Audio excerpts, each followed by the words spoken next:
Hi guys, welcome to my channel Lush Gardener. I hope you guys are fine and are safe. So today we are going to be talking about a few of the varieties you can grow as beginners, or which would turn out to be much easy if you are beginners. Now the first one that we are going to be talking about is a snake plant. Now previously it was called as Sansevieria, but now the name has been changed to Dracaena, and it's an absolutely easy to grow plant. In fact, this is one of the plant that I had ignored for a very long time. There was a time wherein I had not watered my snake plant for almost 3.5 months, and you won't believe, even though I didn't water it, it suddenly started to flower. And that's what I realized, that if the plant is stressed, it tends to flower, which is very unusual for any plants. So it can go without watering for a very long time, tends to grow very huge, tends to propagate very easily via leaf cutting or by root division. It tends to put out a lot of pups. As you can see over here, I have another one growing. This one is not planted properly into the soil. I have just left it because of the wind. The plant had got uprooted, but you can see there is this new growth that is coming up, a lot of new growth. And the best thing is that you do not need to give a lot of care for this plant. It tends to grow without much care. You can keep it in indirect bright light if you tend to forget watering, because when I was not watering this plant for almost 3.5 months, the plant was kept in indirect but bright light. But if you're going to keep it out in sun, you can give a good amount of sun for around 2 to 3 hours. Don't give afternoon sunlight, as you can see, otherwise the leaves will get burnt like this if you're going to give afternoon sunlight. Again over here, this was due to the afternoon sunlight. So either you can give morning sunlight for 2 to 3 hours, or you can keep it in indirect bright light, but it requires a good amount of light. It had recently flowered. You can see this is the flower stalk which has dried out. So it had recently flowered. There was another one over here. So it had recently flowered. So it also tends to flower, and it's a very easy to grow plant. So if you are a beginner, now there are a couple of varieties in this. This is only one variety that I have, but there are a lot of varieties of the Dracaena or the snake plant. The next succulent that we are going to be talking about is my all-time favorite, which is the Haworthia. Haworthias are very easy for beginners, even if you belong to a coastal area wherein there is a high amount of humidity. So I've also heard from a lot of people who live in a very high humid areas. They have a good success with the Haworthias, different varieties of Haworthia. So I'm putting this in number 2 because it's very easy to grow. Haworthias are very low maintenance. They don't even require direct sunlight. That's the best part, because this is where a lot of people tend to panic, because they don't get a good amount of sunlight, due to which they're not able to grow a lot of succulents. But I think Haworthia is going to work out really well, because they do not like direct sunlight. They do well in indirect bright light, and they're very easy to care.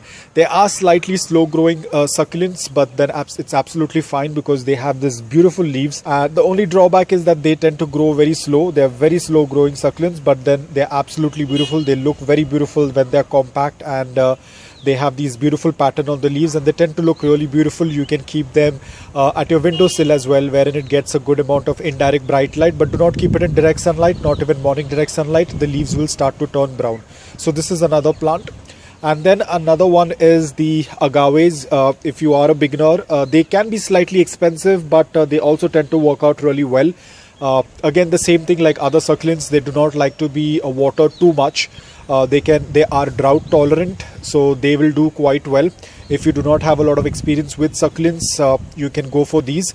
You can give them a good amount of either indirect bright light or morning direct sunlight, especially when they get mature. Then you can put them out in the ground as well. Now these are the dwarf varieties, so they don't grow that huge. But again, as and when the plant tends to grow, you can start moving them into a larger pot. But again, that's going to take a very long time. It's not that it's going to happen very quick. They are also a slightly slow growing plant, but the issue with them is that they do not change the color. There are other varieties, but these that I have will usually tend to stay green in color. Only thing that they are going to have a little bit red or burgundy kind of tips, but other than that, it is going to stay like this. So this is another plant that you can add in your collection if you are a beginner. These are agaves, a very simple to grow plant, very fuss free. The best part is that usually they do not get affected with the mealybugs, because they have this really thick leaves, and it becomes a little difficult for the mealybugs to hold on to them. So absolutely beautiful plant. If you want to get this, you can buy these as well. They are very easy to care. They do not require a lot of water. They are drought tolerant, just like most of our succulents. In fact, these are even more drought tolerant, so you can add this one as well in your collection.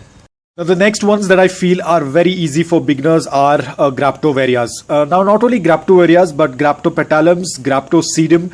These also tend to work out really well for a lot of beginners. They tend to propagate very easily. They are very pretty looking, like my Graptoveria titubans, my Graptoveria marpin, again another Graptoveria titubans. I think these tend to work out really fast. This is another variety. I think it is Graptoveria pink rosa. I'm not very sure, but I think this one also is very, very resilient. But what I have seen is the Graptosedum, Graptoveria, Graptopetalum, all of these varieties are very hardy. I have seen people in a very dry and warm environment also tend to grow this variety very easily, tends to propagate very easily. In just within 6 months, you are going to have couple of pups and a couple of decent size pups of Graptoveria marpin. What I have seen, a lot of people grow them in a very warm and humid environment as well, and they have been doing quite well. Even for that matter, the Graptoveria titubans. But again, guys, if the temperatures are rising above 40-45 degrees Celsius, then obviously it is going to be a problem. But ideally around 37-38, it tends to work out really well. They're very fuss free, very easy to grow, and very less care required, just like other succulents. But what I have seen is the rate of propagation and multiplying of this succulent is very, very fast as compared to other succulents. So the Graptopetalums, Graptoverias, Graptosedums, all of these varieties, all the three varieties are very good for beginners. So if you are a beginner, you can definitely add this in your collection. Apart from that, this one gets pretty colored, whereas the Graptoveria titubans is not going to get very colored. Probably it's going to have this greenish to grayish tone to it, but these guys get really, really bright colored. They almost turn burgundy to orangish, depending upon how much of sunlight you give. Right now there is not much sun, but still they are doing quite well. You can see they're slowly starting to get that stress colors.